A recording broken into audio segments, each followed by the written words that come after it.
தமிழ்நாடே கேள்விப்பட்டிராத அதிரடி விலை குறைப்பு super Saravana stores. GT Holidays, South India's #1 travel brand. You know you are special when you're with GT Holidays. பழைய நகையை கொடுத்து வைட் 11 மந்த்ஸ்ல அதே எடைக்கு புது நகையை எடுத்துக்கோங்க. எக்ஸ்ட்ராவா ₹1 தர வேண்டாம். Magic old gold exchange. Nakkheeran நேயர்களுக்கு வணக்கம். இன்று நம்முடன் கருத்துக்களை பரிந்துரை இணைந்திருக்கிறார் அயலக தமிழர் நலவாரிய தலைவர், திமுக சுற்றுச்சூழல் அணியின் செயலாளர் கார்த்திகேய சிவசேனாபதி அவர்கள். வணக்கம் சார்.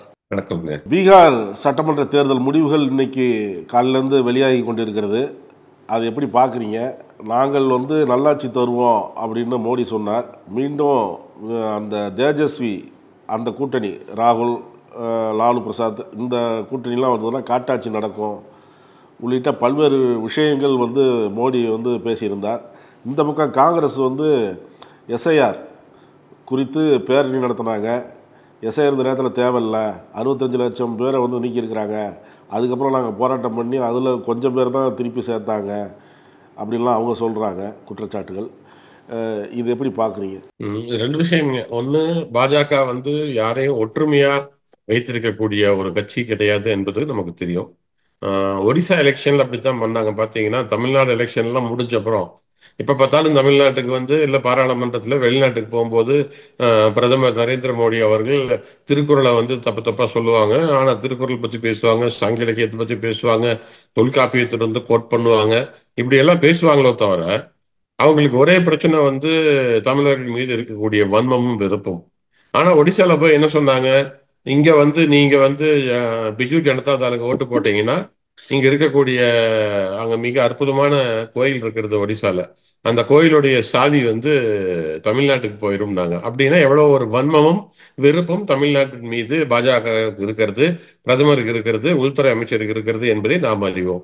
அதே மாதிரி இங்கே பீகாரில் போய் என்ன சொன்னாங்க, அங்கே தமிழ்நாட்டிலே மிக மோசமாக பீகாரிகளை நடத்துகிறார்கள், பீகார் மக்களை நடத்துகிறார்கள், மிக கேவலமாக நடத்துகிறார்கள். அந்த அந்த கட்சியோட கூட்டணி வைத்திருக்கக்கூடிய காங்கிரஸுக்கு ஓட்டு போடலாமான்னு கேட்டாங்க. இப்படி வன்மத்தையும் பொய்யையும் புரட்டையும் சொல்லியே அரசியல் செய்யக்கூடிய பாரதிய ஜனதா கட்சி ஒரு பக்கம். இன்னொரு பக்கம் எடுத்துட்டீங்கன்னா எஸ்ஐஆர்ல கிட்டத்தட்ட 65 லட்சம் பேர்த்த பீகார்ல எடுத்து விட்டாங்க.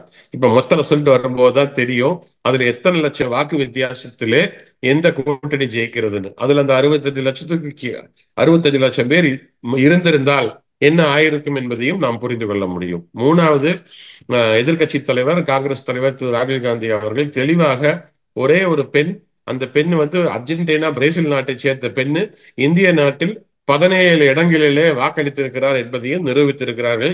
தைரியம் இருந்தால் தேர்தல் ஆணையமோ பாரதிய ஜனதா கட்சியோ அவர் மீது வழக்கு தொடர்ந்திருக்க வேண்டும், அவருக்கு சமன்ஸ் அமைச்சிருக்க வேண்டும். அதையெல்லாம் விட்டு உங்களுக்கு தைரியம் இருந்தால் நீங்கள் அதை நிரூபியுங்கள் என்று சொல்லிக் கொண்டிருக்கிறார்கள். இதிலிருந்து தெரிகிறது இன்று இந்திய நாட்டிலே ஜனநாயகம் என்ன நிலைமையில் இருக்கிறது என்பதை நாம் புரிந்து கொள்ள முடியும். இப்போ வாக்கு திருட்டுன்னு முதல்ல சொன்ன ராகுல் காந்தி ஆட்சி திருட்டுன்னு சொன்னார். அந்த மாதிரி பொருள் எடுத்துக்கலாமா? எப்படி? இல்லை, எல்லாம் ஒன்றுதானுங்க. வாக்கை திருட்டும் பொழுது ஆட்டோமேட்டிக்காக ஆட்சியை திருடி விடுகிறார்கள். அப்புறம் சில ஊர்ல 2 எம்எல்ஏ வைத்துக்கொண்டு மீதி சட்டமன்ற உறுப்பினர்களை விலைக்கு வாங்கி அதன் மூலம் ஆட்சிக்கு வருவதும் பாரதிய ஜனதா கட்சிக்கு கைவந்த கலை. இதையெல்லாம் தமிழ்நாட்டில், கேரளாவில், ஆந்திராவெல்லாம் செய்ய முடியாமல் இருக்கிற காரணத்தினாலே தான், கர்நாடகாவில் செய்ய முடியாமல் இருக்கிற காரணத்தினால தான் நமது தென்னிந்திய மக்களுடைய வரிப்பணத்தை சுரண்டி வடக்கே மிக தாராளமாக செலவு செய்து அங்கே அள்ளி கொடுத்து கொண்டு இவர்கள் ஒரு விதமான ஒரு பிளவை, ஆரிய திராவிட பிளவை தெளிவாக உருவாக்கி ஆட்சி செய்து கொண்டிருக்கிறார்கள். மெல்போர்னில் 4வது சர்வதேச மனிதநேய மாநாடு அது நடந்தது. அதுக்கு நீங்கள் போயிருந்தீங்க.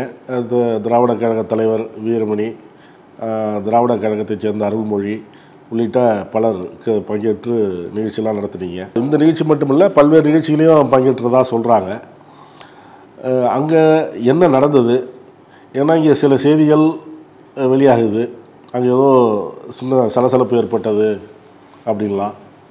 என்ன நடந்தது? அதாவது மாண்புமிகு முதல்வர் அவர்கள் முதல் முறையாக தமிழ்நாட்டிலே அயலக தமிழர் நல வாரியம் என்ற ஒரு வாரியத்தை உருவாக்கி, இன்னும் சொல்ல போனா 2010ஆம் வருடம் முத்தமிழறிஞர் கலைஞர் அவர்கள் ஒரு சட்ட திருத்தம் ஒரு சட்டம் கொண்டு வந்து இதற்காக தனியாக ஒரு வாரியத்தை உருவாக்க வேண்டும் என்ற உயர்ந்த எண்ணத்திலே, நோக்கத்திலே அந்த சட்டத்தை கொண்டு வந்திருந்தார்கள். ஆனால் அதற்கு பிறகு 10 வருட காலமாக அயலக தமிழருக்கான ஒரு வாரியத்தை இருந்த அதிமுக அரசு உருவாக்கவில்லை. 2021ஆம் வருடம் நமது கழக ஆட்சி வந்தவுடன் மாண்புமிகு முதல்வர் அவர்கள் ஒரு வாரியத்தை உருவாக்கி அந்த வாரியத்தின் முதல் தலைவராக என்னை நியமித்தார்கள். அதன் பிறகு பல்வேறு நாடுகளில் இருக்கக்கூடிய தமிழர்களை ஒன்றிணைப்பது, தமிழரிடத்திலே அவர்களுடைய பிரச்சனைக்கு தீர்வு காண்பது, அது வந்து மினிஸ்ட்ரி ஆஃப் எக்ஸ்டர்னல் அஃபேர்ஸாக இருக்கட்டும், எம்பசிஸாக இருக்கட்டும், அவர்களுக்கு அந்த நாட்டில் இருக்கக்கூடிய சட்ட சிக்கல்களாக இருக்கட்டும். இப்போ ஆப்பிரிக்காவில் பார்த்துருப்பீங்க, ஒரு குழந்தையை மீட்டெடுத்து இங்கே கொண்டு வந்தது. இப்படி வேலைக்கு சென்றவர்களுக்கு பிரச்சனை, பல்வேறு பிரச்சனைகள், இங்கு அவர்களுடைய தேவைகளை பூர்த்தி செய்வது போன்ற பல்வேறு பிரச்சனைகளுக்கு தீர்வு காண்பது அயலக தமிழர் நல வாரியத்தின் நோக்கமாகவும், அந்த வாரியத்தின் தலைவர் என்ற முறையில் சில நிகழ்வுகளுக்கு வெளிநாடுகளில் அமெரிக்காவில் ஃபெட்னா, அது மட்டுமன்றி மாண்புமிகு முதல்வர் அவர்கள் வெளிநாடுகள் சென்ற பொழுது சிங்கப்பூர், ஜப்பான், அமெரிக்கா, இப்போ லண்டன், யூகே, ஆக்ஸ்போர்ட் போன்ற நகர்களுக்கு செல்ல பொழுது அவருடைய புரோகிராமையும் கோஆர்டினேட் செய்வது அயலக தமிழர் நல வாரியம் தமிழ்நாடு அரசுடன் இணைந்து செய்து கொண்டிருக்கிறது என்பதை நீங்கள் அறிவீர்கள். அந்த ஒரு தொடக்கமாக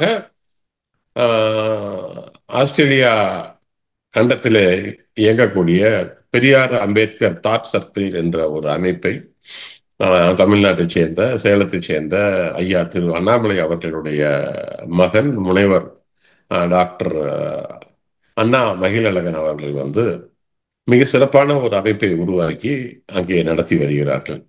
அந்த அமைப்பின் மூலம் அங்கு இருக்கக்கூடிய தமிழர்களுக்கு அவருடைய தேவைகளை பூர்த்தி செய்வது, தமிழர்களுக்கு தமிழ்நாட்டில் ஏதாவது தேவை இருந்தாலும் அதனை அயலக தமிழர் நல வாரியம் மற்றும் பல பல விதமான டிபார்ட்மெண்ட்டுக்கு தெரிவிப்பது போன்ற விஷயங்களையும் செய்து வருகிறார்கள். அதன் ஒரு இதாக சில மாதங்களுக்கு முன்பு திராவிடர் கழக தலைவர் ஐயா ஆசிரியர் அவர்களை அங்கே ஆஸ்திரேலியாவுக்கு அழைத்திருந்தார்கள். ஆஸ்திரேலியாவுக்கு சென்று ஆசிரியர் அவர்கள் பல்வேறு நகரங்களிலே அந்த நிகழ்வில் ஆசிரியரும் திராவிட கழக செயலாளர் அன்று சகோதரி அருள்மொழி அண்ணாமலை அவர்களும் அங்கே சென்று அங்கே பல நிகழ்வுகளிலே கலந்து கொண்டார்கள். இதுவே அங்கு இருக்கக்கூடிய அந்த சனாதன தர்மத்தை கடைபிடிக்கக்கூடியவர்களுக்கு ஒரு மிகப்பெரிய அச்சுறுத்தலாகவும் ஆச்சரியமாகவும் இருந்தது. என்ன காரணம் சொல்லி பார்த்தீங்கன்னா, இன்னைக்கு வரைக்கும் வந்து நமக்கு தெரியும் RSS பாஜகவுடைய கலாச்சாரம் என்ன என்பது நமக்கு தெரியும். ஒரு நாடு, ஒரு மொழி, ஒரே கலாச்சாரம் என்று அந்த பல்லுயிர் தன்மையை, டைவர்சிட்டியை, நமது மொழிகளை எல்லாம் அழிப்பதுதான் அவர்களுடைய நோக்கம், மொழி கலாச்சாரத்தை அழிப்பது. இப்படி இருக்கக்கூடிய சூழல்ல அங்கேயும் போய் சனாதன தர்மத்தை ஆஸ்திரேலியா நாட்டில் இருக்கக்கூடிய அந்த அரசாங்கங்கள் இடத்தை எடுத்து சென்று இதுதான் இந்து மதம் என்று ஒரு பொய்யான பிரச்சாரத்தை செய்து ஆஸ்திரேலியா நாட்டுடைய அந்த அரசுடைய பணத்தை வாங்கி சனாதன தர்மத்தை பரப்பக்கூடிய விஷயங்களை செய்து வந்தார்கள். அது மட்டுமன்றி விநாயகர் சதுர்த்தி போன்ற நிகழ்வுகளில் ஆஸ்திரேலியாவில் ஓடக்கூடிய ஆறுகளிலே சென்று அந்த கெமிக்கல்ல செய்த விநாயகர் எல்லாம் உள்ள போட்டு அங்கே மிகப்பெரிய எதிர்வினையும் பிரச்சனைகளும் இதனால் அங்கே வந்திருக்கிறது. அங்க இருக்கக்கூடியவங்க இந்தியன்ஸ் இன் ஜெனரல் வந்து ஆறுகளை பொல்யூட் பண்றாங்கன்னு சொல்லி வரும்போது நமது அமைப்புகள் எல்லாம் வந்து இல்ல, நாங்க வந்து அப்படியெல்லாம் செய்யக்கூடியவர்கள் கிடையாது, பிள்ளையாரையே கும்பிட்டாலும் சாணியை பிடித்து வைத்து மேல அருவம்புள்ளை வைத்து கும்பிடக்கூடிய கலாச்சாரம் தான் எங்களுக்கு தவிர அவர்களை போல் அந்த பிளாஸ்டிக்ல பண்ணி, சிமெண்ட்ல பண்ணி, பிளாஸ்டர் ஆஃப் பாரிஸ்ல பண்ணி அதுல பூரா கெமிக்கலை போட்டு அதை கொண்டு ஆறுகளுக்குள்ளே குளங்களுக்குள்ளே கொட்டக்கூடிய வழக்கம் எங்களுக்கு இல்லை என்பதை தமிழர்கள், தென்னிந்தியர்கள் எடுத்து சொல்லி வருகிறார்கள். இப்படி அங்கே ஒரு ஒரே கலாச்சாரம், ஒரே மொழி, இந்திய நாடு என்றால் இந்தி மொழி, சமஸ்கிருத மொழி என்பதை உருவாக்கி கொண்டு இருக்கக்கூடிய RSSக்கு ஒரு 150 அமைப்புகள் இருக்கிறது என்பது நமக்கு தெரியும். அதில் வெளிநாடுகளில் வேலை செய்வதற்காகவே பல்வேறு அமைப்புகளை வைத்துக் கொண்டு பல பல பெயர்களிலே அவர்கள் பொய்யையும் புரட்டையும் செய்து கொண்டு இருந்தார்கள். அதனை இப்பொழுது ஆஸ்திரேலியாவிலே பாட்கா அமைப்பு, இங்கே இருந்து தமிழ்நாட்டில இருந்து திராவிட கழக தலைவர்கள், என்னை போன்ற அயலக தமிழர் நல வாரியத்தின் சார்பாக இப்படி ஐயா திரு சுபவீர பாண்டியன் அவர்கள் இப்படி எல்லாம் கூட்டிட்டு போகும் பொழுது அவர்களுக்கு மிகப்பெரிய அச்சுறுத்தலாகவும் ஒரு ஒரு தமிழ்நாட்டிலே எப்படி இந்த வட இந்திய ஆதிக்கத்தை எதிர்த்து நிற்கிறோமோ அதே போல ஆஸ்திரேலியாவிலும் இவர்கள் செய்ய தொடங்கி இருக்கிறார்கள் என்பதை அவர்களால் ஏற்றுக்கொள்ள முடியவில்லை. ஒன்று, இந்த தொடர்ச்சியாக ஹியூமனிஸ்ட் கான்ஃபரன்ஸ் என்ற ஒரு கான்ஃபரன்ஸை மெல்போர்னில் மிக அற்புதமாக பாட்கா அமைப்பும் பெரியார் இன்டர்நேஷனல்னு சொல்லி அமெரிக்க நாட்டில் இருக்கக்கூடிய ஐயா திரு சோமா இளங்கோவன் அவர்கள் நடத்தக்கூடிய தலைவராக இருக்கக்கூடிய அமைப்பும் சேர்ந்து மிக அற்புதமாக இங்கே நடத்தி இருந்தார்கள்.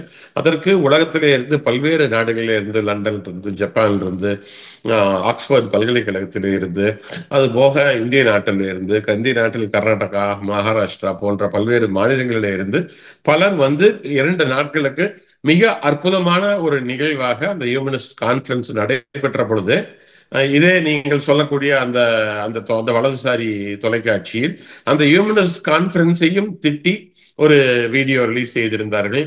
இதெல்லாம் வந்து தவறான விஷயம் என்று பேசியிருந்தார்கள். அதன் தொடர்ச்சியாக நாங்கள் வந்து பல்வேறு ஊர்களுக்கு நமது கட்சியின் துணை பொதுச் செயலாளர், பாராளுமன்ற உறுப்பினர் அண்ணன் திரு ராசா அவர்கள் வந்திருந்தார்கள். இப்பொழுது நியமிக்கப்பட்டிருக்கக்கூடிய ராஜ்யசபா உறுப்பினர் MP ராஜாத்தி சல்மா அவர்கள் வந்திருந்தார்கள்.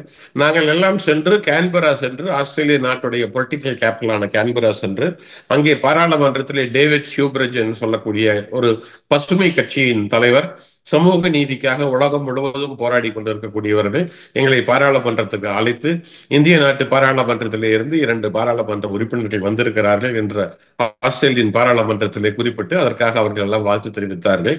இது போன்ற விடயங்களை அவர்களால் ஏற்றுக்கொள்ள முடியவில்லை. RSS விஸ்வ இந்து பரிஷத் தலைவர்களை ஆஸ்திரேலியா பாராளுமன்றத்துக்கு கூட்டி சென்று அங்கே அமர வைத்து அவர்களுக்கெல்லாம் ஆஸ்திரேலியாவிலே அங்கீகாரம் வாங்கி கொடுக்க வேண்டும் என்ற முயற்சி செய்து கொண்டிருந்த அந்த வலதுசாரி கும்பலுக்கு திராவிடம் சார்ந்த, சமூக நீதி சார்ந்த மக்கள் அங்கே செல்வது, சுயமரியாதை இயக்கத்தை சார்ந்தவர்கள் செல்வது அவர்களுக்கு ஒரு வைத்தறிச்சலாக இருக்கிறது. நடந்த விஷயங்களை பற்றி நீங்கள் குறிப்பிட்டீங்க. அவங்க சொல்றது வந்து அமைப்பு உங்களை அழைச்சது, அந்த சேலத்திலேருந்து அண்ணா மகிழன் வந்து ஏற்பாடு செய்த நிகழ்ச்சிலாம் சொல்றீங்கல்ல, இந்த மெல்போர்னில் 4வது மாநாடு நடக்கிறதே எங்களுக்கு இப்போதான் தெரியும். இதுக்கு முன்னாடி இந்த மாதிரி நடந்துதாங்கிறதே தெரியல. இங்கே வந்து எல்லோரும் ஒற்றுமையாக தான் இருக்கிறோம். இந்தியாவில் பல்வேறு மாநிலங்கள்ல இருந்து நம்ம இங்கே வந்திருந்தாலும் எல்லாரும் ஒற்றுமையாக தான் இருக்கிறோம். இங்கே வந்து எந்த பாகுபாடும்லாம் நாங்கள் காட்டல. இவங்க வந்து ஒரு சர்க்கரையை வந்து லேசாக தடவி பார்க்குறாங்க. மனிதநேயம், சமூக ஒற்றுமை, சுயமரியாதை அப்படிலாம் சொல்லி லேசாக உள்ளே வராங்க. இவங்க தான் பிரிவினை ஏற்படுத்துகிற மாதிரி அந்த நடந்துக்கிறாங்க. நாங்கள் ஏற்கனவே இங்கே ஒற்றுமையாக தான் இருக்கிறோம். நாங்கள் வந்து ஆஸ்திரேலிய மண், அந்த வாழ்விடம், அந்த வாழ்வியலை மதிக்கிறோம். அதே போல் இந்தியாவில் உள்ள இங்கே நாங்கள் இந்தியாவிலேருந்து வந்திருக்கோம்ல, அதனால் இந்தியர்களையும் அவங்க மதிக்கிறாங்க. இது போன்ற செயல்கள் இங்கே இருக்கிறவங்களுக்கு வந்து ஒரு நெருடலை ஏற்படுத்துது அப்படிங்கிறாங்க அவங்க. அதாவது நீங்க வந்து பாத்தீங்கன்னா இந்த வலதுசாரிகள், அப்புறம் இந்த வடக்கு இருக்கக்கூடிய ஒரு 2-3 மாநிலங்களில் இருந்து ஆஸ்திரேலியா, மேற்கத்திய நாடுகளுக்கு சென்றவர்கள் எல்லா இடங்களிலுமே இவர்களால் பிரச்சனைகள் இருக்கிறது. இப்ப தென்னிந்தியாவிலிருந்து சென்றவர்கள், கிழக்கு இந்தியாவிலிருந்து சென்றவர்களால், வடக்கத்திய இந்தியாவிலிருந்து சென்றவர்களால், இப்ப ஜம்மு காஷ்மீர் இருந்து போனவங்கனாலேயோ இவர்களாலாம் எங்கேயும் எந்த பிரச்சனையும் கிடையாது. ஆனால் இந்த ஹிந்தி பெல்ட்னு சொல்லக்கூடிய, இந்த ஹார்ட்லாண்டுன்னு சொல்லக்கூடிய பகுதியிலிருந்து சென்றவர்கள் எங்கே சென்றாலும், நீங்க கனடால இப்போ கூகுள் பண்ணி படிச்சு பாருங்க, பெரிய ஆர்டிக்கல் வந்திருக்கு, அமெரிக்கால வந்திருக்கு, வெஸ்டர்ன் யூரோப்ல வந்திருக்கு, இப்போ ஆஸ்திரேலியாவில் வந்திருக்கு. ஆறுகளை பொல்யூட் பண்ணுவது, ஆறுகளுக்குள்ளே கொண்டு போய் வந்து அமாவாசை அன்னைக்கு போய் நாங்கள் தர்ப்பணம் கொடுக்குறோன்னு சொல்லிட்டு அந்த ஆறுகளிலே கொண்டு போய் அத்தனை குப்பையும் உள்ளே கொட்டுவது, அதையெல்லாம் வந்து யூஎஸ்ல என்வாயர்மெண்ட் ப்ரொடெக்ஷன் ஏஜென்சி அவங்க வந்து ரொம்ப தெளிவாக அவர்கள் ஆறுகளை, அவர்கள் குளக்கொட்டைகளை, இயற்கையை பாதுகாக்க வேண்டும் என்பதற்காக அவர்கள் பாதுகாத்து வைத்திருக்கிறார்கள். இப்ப நம்ம ஊர்ல கங்கை ஆற்றை போய் எப்படியெல்லாம் கெடுத்து வச்சிருக்கிறோமோ அதே போல அங்கேயும் போய் செய்வதற்கு இவர்கள் ஆரம்பிக்கிறார்கள் என்பதை இப்பொழுது மேற்கத்திய நாடுகளிலே பார்க்க ஆரம்பித்திருக்கிறார்கள், புரிய ஆரம்பித்திருக்கிறார்கள். ஆனால் அதில் என்ன சிக்கல் என்றால், எல்லா இந்தியர்களும் இப்படித்தான் செய்கிறார்கள் என்று என்கிறார்கள். நம்ம இப்ப என்ன சொல்ல வர்றோம், அப்படி கிடையாது. இவங்க சொல்றாங்க இல்லைங்களா, ஒற்றுமையா இருக்கும், ஒற்றுமையா இருக்கும். பேசும்போது 30 வருஷமா நான் இருக்கிறேன், என்னுடைய நான் மட்டும் இல்லை பல பேர் இருக்கிறாங்க, எந்த ஒரு இதுவும் இல்லை. இவங்க வந்து இங்கே இருக்கக்கூடிய இளைஞர்கள், மாணவர்களை வந்து ஏதோ ஒரு பிரெயின் வாஷ் பண்றாங்க, இவங்களுடைய சித்தாந்தத்தை திணிக்க முயல்றாங்க அப்படிங்கிற குற்றச்சாட்டை வைக்கிறாங்க. ரொம்ப சிம்பிளுங்க. ஒற்றுமையாக இருப்பதற்கும் ஒரே மாதிரி இருப்பதற்கும், to be united, to be uniform, ரெண்டுக்கும் பெரிய வித்தியாசம் இருக்கிறது. ஒற்றுமையாக இருக்கலாம். அதாவது நாங்க வந்து, நான் தமிழ்நாட்டிலிருந்து பல லட்சம் பேர் போயிருக்காங்க, ஆந்திரால இருந்து போயிருக்காங்க, தெலுங்கானால இருந்து போயிருக்காங்க. அங்க போய் ஒற்றுமையா ஆஸ்திரேலியன் சிட்டிசனா, ஆஸ்திரேலியன் நாட்டுக்காரர்கள் கூட தான் ஒற்றுமையா இருக்கணுமா தவிர, அங்கே போய் நீங்க இந்தியர்கள் ஒற்றுமையாக இருக்கிறேன் என்று காமிச்சுக்கொள்ள அவசியம் கிடையாது. அந்த ஒற்றுமையை நீங்கள் இந்திய நாட்டில் தான் காட்டணும். ஒற்றுமையாக இருக்க சொல்லிவிட்டு, இப்ப ஒண்ணும் இல்ல, தீபாவளிக்கு வந்து நம்மளுடைய வழக்கம் வந்து தீபாவளி அன்னைக்கு கறி சாப்பிடுவோம். நம்ம குழந்தை பிறந்தா மொட்டை அடிச்சு காது குத்துவோம். அதை அவர்கள் ஏற்றுக்கொள்வார்களா? மொட்டை அடிச்சு காது குத்தி நம்மளுடைய குலதெய்வம் கோயில்ல நம்ம வந்து கெடா வெட்டுவோம். அதனை வட இந்தியாவில் இருக்கக்கூடியவர்கள் ஏற்றுக்கொள்வார்களா? நம்ம மொட்டை அடிச்சு காது குத்துற விழாவுக்கு கூப்பிட்டா நம்ம வீட்டுல வந்து கெடா சாப்பிடுவோம். கெடா விருந்து ஆட்டுக்கறி கோழிக்கறி சாப்பிடுவாங்களா? அங்கேயே நம்ம வந்து அங்க வந்து ஒற்றுமையாக இருக்கலாம். உங்கள் கலாச்சாரத்தை நான் மதிக்கலாம், என்னுடைய கலாச்சாரத்தை நீங்கள் மதிக்க வரைக்கும். ஆனால் நீங்கள் அங்கே உட்கார்ந்து கொண்டு ஆஸ்திரேலியா அரசுடைய பணத்தை வாங்கி, வரி பணத்தை வாங்கி, சனாதன தர்மத்தை நீங்கள் வந்து பண்ணிட்டு இருக்கும் பொழுது, பெரியார் அமைப்புகள், சுயமரியாதை அமைப்புகள், தமிழ் சங்கங்கள் அதை எதிர்க்கத்தான் தீரும். அங்க ஒவ்வொன்றும் ஆந்திரா சங்கம், தெலுங்கு சங்கம், தமிழ் சங்கம், கன்னட சங்கம், மலையாள சங்கம் தான் இருக்குதோ தவிர இந்திய நாட்டு அமைப்புலாம் எந்த அமைப்பும் கிடையாது. எல்லாத்துக்கும் பிரச்சனை ஏற்பட்டால் இந்திய நாட்டு தூதரகத்துக்கு செல்வார்கள், கவுன்சில் ஜெனரலை பார்ப்பாங்க, அவங்க ரெப்ரசென்ட் பண்ணுவாங்க, ஏதாச்சும் தேவை இருந்தா பேசுவாங்க. ஆஸ்திரேலியன் சிட்டிசனாவே மாறினவங்க அவங்களுடைய எம்எல்ஏ பார்த்துக்குவாங்க. அவங்களுடைய இப்போ ஒரு நம்ம தமிழச்சி ஒருவர் பாராளுமன்ற உறுப்பினராக இருந்து அவர்களும் அந்த ஹியூமனிஸ்ட் கான்ஃபரன்ஸுக்கு வந்திருந்தாங்க. 3 MP ஹியூமனிஸ்ட் கான்ஃபரன்ஸுக்கு ஆஸ்திரேலியன் கவர்மெண்ட் இருந்து வந்திருக்காங்க. இவர்களுக்கு அதுதான் பிரச்சனை. இந்தியா என்றால் சாமி தலையிலிருந்து வந்தவர்களுக்கு மட்டுமே இருக்கக்கூடிய நாடு என்ற ஒரு பிம்பத்தை அங்கே கட்டி வைத்திருந்தார்கள். அந்த பிம்பத்தை பாட்கா அமைப்பு போன்ற அமைப்புகள் உடைக்கிறது. நாங்கள் எல்லாம் அங்கே செல்வது அவர்களுக்கு பிரச்சனையாக இருக்கிறது. இப்போ நம்ம வந்து யூனிஸ் கான்ஃபரன்ஸ் நடத்துறோம், கேன்பராக்கு போறோம், சிட்னியில மிகப்பெரிய சுயமரியாதை இயக்கத்திற்கான ஒரு நிகழ்வை நடத்துகின்றோம். 250க்கும் மேற்பட்டோர் குடும்பத்துடன் ஒரு கல்யாண திருமணத்திற்கு வருவது போல் வந்திருக்கிறார்கள். அவங்க எல்லாம் கையை பிடிச்சி இழுத்தா நம்ம கூட்டிட்டு வர்றோம், இல்ல கம்பல் பண்றோம். நம்ம சோசியல் மீடியால விளம்பரம் போஸ்டர்ஸ் போடுறோம். இப்படி இவங்க எல்லாம் வர்றாங்க. ஐயா திரு சுபவீர பாண்டியன் அவர்கள் வருகிறார்கள், அக்கா அருள்மொழி அண்ணாமலை அக்கா வருகிறார்கள், பாராளுமன்ற உறுப்பினர் ராஜாத்தி சால்மா அவர்கள் வருகிறார்கள், அயலக தமிழர் நல வாரிய தலைவர் கார்த்திகேய சிவசராஜ் வருகிறார். போஸ்டர் போட்டா ரிஜிஸ்டர் பண்ணி 250 பேர் வர்றாங்க. எல்லாம் நமது தமிழர்கள், இளைஞர்கள், இந்த சமூக நீதியின் பிள்ளைகள். நான் பேசும்போது என்னுடைய பேச்சில் அர்த்தம் சொன்னேன். இந்த நிகழ்வு இந்த சமூக நீதிக்கும், தந்தை பெரியாருக்கும், அறிஞர் அண்ணாவுக்கும், தலைவர் கலைஞர் அவர்களுக்கும், இந்த திராவிட இயக்கத்திற்கும் சொல்லக்கூடிய நன்றின்னு சொல்லி சொன்னேன். ஒரு தேங்க்ஸ் கிவிங். ஏன்னா இந்த சித்தாந்தம் தான் எங்களை படிக்க வைத்து உயர்த்தி ஆடு மேடு மேய்த்து கொண்டிருந்த நம்மை இன்னைக்கு வந்து ஆஸ்திரேலியாவில் கொண்டு போய் உட்கார வச்சிருக்குது என்ற உணர்ந்து அந்த நன்றி உணர்வுடன் வரக்கூடியவர்களை கண்டு இவர்களுக்கு பயமாக இருக்கிறது.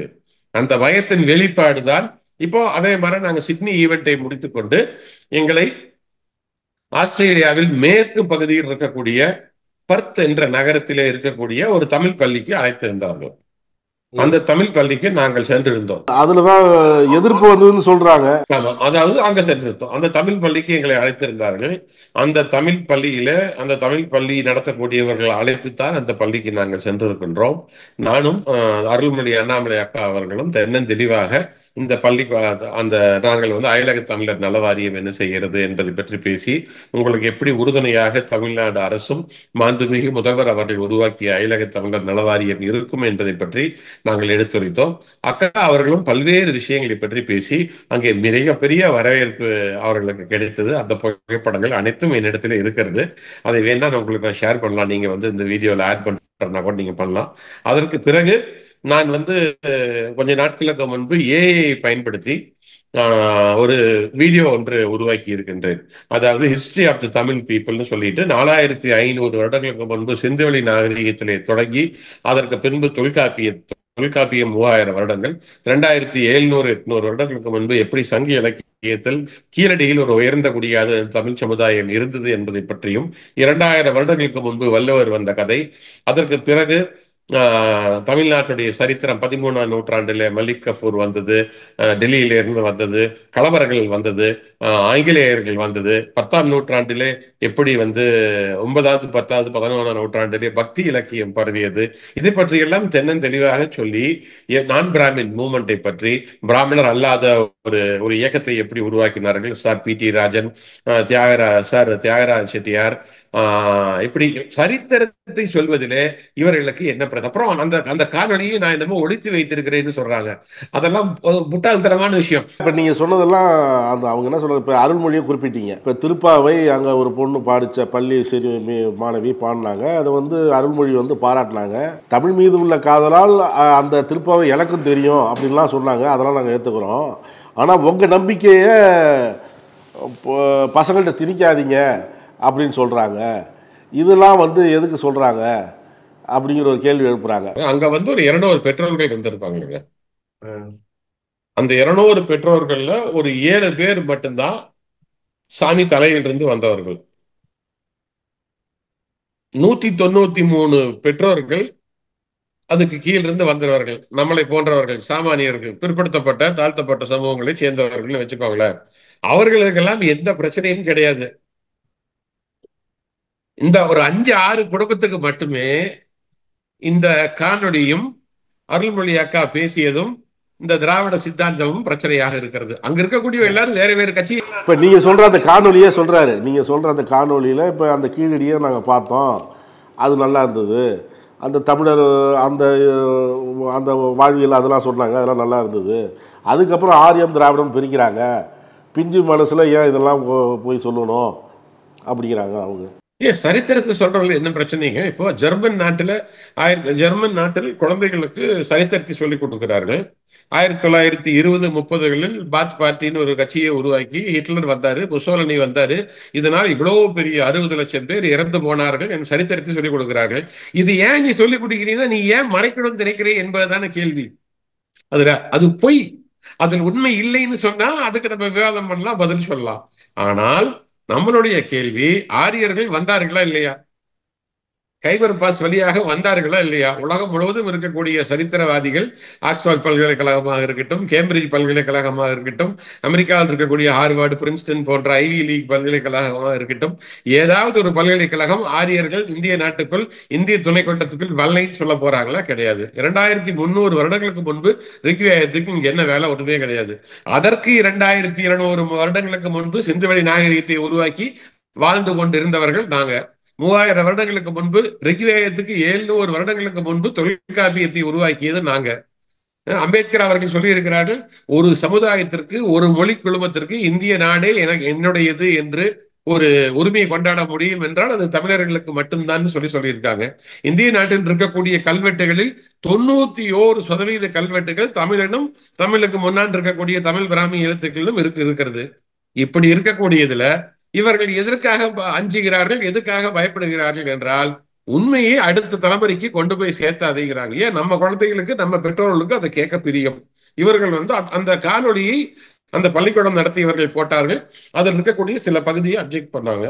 அடுத்த நாள் இரவு 6 மணிக்கு வெஸ்டர்ன் ஆஸ்திரேலியா தமிழ் சங்கம்னு சொல்லி ஒரு ஒரு மிக அற்புதமான ஒரு சங்கத்தை அங்கே உருவாக்கினோம். புதுசாக நாங்க தான் அறிமுகப்படுத்தி வச்சு தொடக்க விழா நடத்தினோம். அதற்கு இந்த பள்ளிக்கூடத்துக்கு வந்திருந்த பல்வேறு அங்க வந்து அந்த காணொலியை முழுதாக இங்கே போட முடியுமான்னு சொல்லி கேட்டாங்க. நாங்க சொன்னோம் இது அவசியம் இல்லை. அந்த காணொலி என்னுடைய யூடியூப்ல இருக்கு, பப்ளிக்கா இருக்கு, யார் வேணாலும் போய் பார்க்கலாம். கார்த்திகேய சிவசேனாபதி யூடியூப்ல போய் பார்த்தா அந்த காணொலி அங்கே இருக்கிறது, யார் வேணாலும் பார்க்கலாம். பார்ப்பதற்கு என்ன பிரச்சனை, நீங்க பாருங்கன்னு சொல்லியிருக்கோம். ஆனா அவங்க என்ன சொல்ல வர்றாங்க, அந்த 2 பேர் பேசினாங்க, ஒரு கணவனும் மனைவியும் பேசினார்கள். அதை ஏதோ நாம் மறைத்து கொண்டு வைத்தது போல, ஆரிய திராவிடமே ஒரு கட்டுக்கதை போல அவர்கள் சொல்றார்கள். ஏன் அவ்வளவு பயப்படுறாங்க? என்ன பயம்? ஆரிய திராவிடம் உண்மைதானே, அது ஒன்றும் பொய் கிடையாது. அந்த பொய் உங்களுக்கு வந்து உண்மையை சொல்வதில் என்ன பிரச்சனை என்பதுதான் எங்களுடைய கேள்வி, எங்களுடைய நிலைப்பாடு. அப்புறம் அருள்மொழி அக்கா அந்த மாதிரி யாரையும் காயப்படுத்துற மாதிரி என்னைக்கு பேச மாட்டாங்க. நாங்க கூட ஒரு இடத்துல வந்து கோவப்பட்டு பேசிடலாமோ தவிர ஏதாச்சும் ஒரு நிகழ்வு இல்லை. அவங்க சொல்றாங்களே, தீராத விளையாட்டு பிள்ளை போன்ற பாடல்கள்லாம் தேவையில்லை அப்படின்னு சொன்னாங்க அப்படின்னு சொல்றாங்களே. உங்க சித்தாந்தத்தை, உங்களுடைய நம்பிக்கைகளை அவங்களுக்கு கடத்தாதீங்க அப்படின்லாம் சொன்னாங்க. அதாவது அதுல என்ன நீங்க பாத்தீங்கன்னா, ஆரிய ஆதிக்கம் இது போன்ற சில அமைப்புகள் அதிகமாகி விடுகிறது. அந்த ஆரிய ஆதிக்கத்தை இப்ப இவங்க வந்து அதுல ஒரு 3-4 பேர் அப்ஜெக்ட் பண்ணாங்கன்னு வைங்களேன். அங்க இருக்கக்கூடிய பலரை இல்லைங்க அதெல்லாம் போடணும், நம்ம அதெல்லாம் காட்டணும் அப்படின்னு சொல்லும் போது நான் சொல்றது இல்லை, இது இங்க வந்து அதை அந்த அந்த பாட்கா அமைப்புடைய தலைவர் ஐயாவும் அங்கதான் இருந்தாங்க. இல்ல இங்க வந்து நம்ம வந்து ஒரு 2 பேர்த்துக்கு இடையே ஒரு ஒரு மன வருத்தம் வரக்கூடியது நம்மளுடைய நோக்கம் கிடையாது. அதனால நம்ம வந்து நீங்க அதெல்லாம் பேசாதீங்க, அவங்களுக்கு எதிராக பேச வேண்டாம் நீங்கன்னு சொல்லி அங்க ஒரு சுமூகத்தை ஏற்படுத்தத்தான் முயன்றாரோ தவிர அவர்கள் எந்த இடத்துலையும் நாங்க வந்து யாரையும் பிரிக்கணும். ஆனா ஒரு செய்தி வெளியாகுதுல்ல, இப்ப நீங்க வந்து அதுக்கப்புறம் பேசாம அந்த நிகழ்வுல வந்துட்டீங்க அப்படின்னு சொல்றாங்க. கிடையாது. அதாவது அதுலயே அந்த வீடியோல நீங்க தெளிவா பாத்தீங்கன்னா அவரு அவரு அவர் அந்த ஆண் இருக்காரு இல்லைங்களா, அவரு வந்து நான் பேசாம வந்துட்டேன்னு சொல்லுவாரு. ஆனா அவங்களுடைய மனைவி பக்கத்துல உட்கார்ந்து கொண்டு இல்ல அவரு பேசினாருன்னு சொல்லி அவங்க தெளிவுபடுத்துவாங்க. நான் முழுதாக பேசிவிட்டு உங்களுக்கு அயலக தமிழர் நல வாரியத்தை பற்றி சந்தேகங்கள் இருந்தால் தேவைகள் இருந்தால் எங்களை தொடர்பு கொள்ளுங்கள். தமிழ்நாடு அரசு நீங்கள் யார் எங்களுக்கு வாக்களித்தீர்களோ வாக்களிக்கவில்லையோ தமிழ்நாட்டிலே இருந்து புலம்பெயர்ந்து எந்த வெளிநாட்டுக்கு சென்றிருந்தாலும் உங்களை பாதுகாப்பது தமிழ்நாடு அரசுடைய பொறுப்பு. மாண்புமிகு முதல்வர் அவருடைய நோக்கம் அதுதான் என்பதை தென்னந்தெளிவாக எடுத்து கூறிவிட்டுத்தான் நான் அங்கே இருந்து புறப்பட்டோம். இன்னொரு கேள்விப்பட்டேன், இந்த காணொலி வந்து மேலும் பல்வேறு இடங்கள்ல ஒளிபரப்புனீங்க அப்படின்னு சொன்னாங்க. அங்கெல்லாம் எதுவும் இல்லை. மெல்போர்ன்ல இதை வந்து நாங்க வந்து இது மெல்போர்ன் ஹியூமனிஸ்ட் கான்ஃபரன்ஸ்ல அங்கதான் வந்து பாராளுமன்ற உறுப்பினர் முன்னாள் அமைச்சர் கழகத்தின் துணை பொதுச் செயலாளர் அண்ணன் ராசா அவர்கள், ராஜாத்தி சால்மா பாராளுமன்ற உறுப்பினர் அவங்க, சுபவி ஐயா, அருள்மொழி அண்ணாமலை அக்கா மற்றும் நம்ம யார் யார் மேடையில் இருந்தாங்க, டாக்டர் ஜி ரவீந்திரன் சொல்லிட்டு ஃபார்மர் அட்டார்னி ஜெனரல் கர்நாடகா போன்றவர் எல்லாருமே இருந்து, திரு சுரேஷ் சம்பந்தம் சென்னையை சேர்ந்த திரு சுரேஷ் சம்பந்தம் தொழில் முனைவோர், இவங்க எல்லாம் சேர்ந்துதான் அந்த அந்த தொடக்க விழாவை நடத்தி வைத்து அந்த வீடியோ காணொலியை ரிலீஸ் பண்ணோம். ஆஸ்திரேலியால தான் அந்த காணொலியை முதல் ரிலீஸே பண்ணோம். அங்கே பண்ணி அது போக அதை வந்து சிட்னி மறுநாள் எதாவது நடந்ததுன்னு சொன்னீங்களா? மறுநாள் என்னாச்சுங்க, இந்த பர்த் நகரத்துல வந்து நாங்க ஒரு மிகப்பெரிய ஒரு நிகழ்வு, ஒரு 250க்கும் மேற்பட்டவர் வந்திருந்தார்கள். அந்த நிகழ்வுல தான் வந்து வெஸ்டர்ன் ஆஸ்திரேலியா சங்கம், தமிழ் சங்கம்னு சொல்லி அங்க வந்து ஒரு தமிழ் அமைப்பு புதிதாக உருவாகின்றது.